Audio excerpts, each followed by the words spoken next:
Hello friends. तो आज हमें पढ़ना है वाक्य के बारे में। वाक्य सबसे पहले जान लेते हैं कि वाक्य किसे कहते हैं। तो जिस शब्द समूह से कहने या लिखने वाले का अर्थ समझ में आता है उसे वाक्य कहते हैं। जैसे यह कलम मेरा है, यह कलम मेरा है, यहाँ से यहाँ तक जितना भी हुआ शब्द लिखा हुआ वो सब वाक्य कहलाता है। अब उपवाक्य किसे कहते हैं। तो किसी वाक्य के उस सार्थक अंश को उपवाक्य कहते हैं जिसमें कर्ता और समापिका क्रिया हो। जैसे मैं उस लेखक को जानता हूँ जिसे यह पुरस्कार मिला।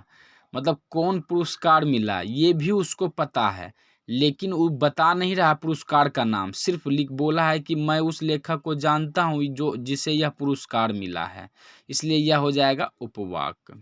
अब मिश्र वाक्य किसे कहते हैं। तो जिस वाक्य में एक प्रधान वाक्य और उसमें आश्रित एक या उससे अधिक अंग वाक्य में हो तो उसे मिश्र वाक्य कहते हैं। जैसे श्याम ने कहा कि वह कल दिल्ली नहीं जाएगा, ये मिश्र वाक्य हो जाएगा। अब आगे देखते हैं कि सरल वाक्य किसे कहते हैं। तो जिस वाक्य में केवल एक उद्देश्य और एक ही विधेय हो तो उसे सरल वाक्य कहते हैं। जैसे राम आम खाता है, ये हो जाएगा सरल वाक्य, मतलब सीधा है।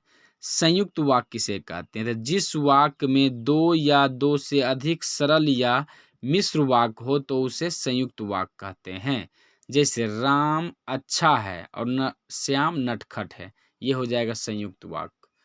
अब क्रिया के वाच्य पढ़ना है कि क्रिया के वाच्य सबसे पहले जान लेते हैं कि वाच्य किसे कहते हैं।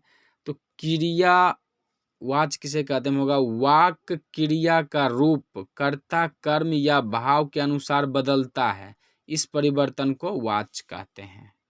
अब आगे देख लेते हैं कि वाच्य के कितने भेद होते हैं। तो वाच्य के 3 भेद होते हैं। पहला कृतवाच्य, दूसरा कर्मवाच्य और तीसरा भाववाच्य। अब इस सब का अलग अलग परिभाषा देख लेते हैं कि कृतवाच्य किसे कहते हैं। तो जिस वाक्य में कर्ता की प्रधानता रहती है उसे कृतवाच्य वाक्य कहते हैं। जैसे राम रोटी खाता है, इसमें राम की प्रधानता है, खाना कौन खा रहा है, राम, इसलिए राम हो जाएगा इसमें कृतवाच्य। अब क्रमवाच्य किसे कहते हैं। जिस वाक्य में कर्म की प्रधानता रहती है उसे क्रमवाच्य कहते हैं। जैसे राम द्वारा आम खाया जाता है, इसमें हो जाएगा किसके द्वारा खाया जाता है, राम द्वारा, ये हो जाएगा क्रमवाच्य। अब आगे देखना भाववाच्य किसे कहते हैं। तो जिस वाक्य में भाव की प्रधानता रहती है उसे भाववाच्य कहते हैं।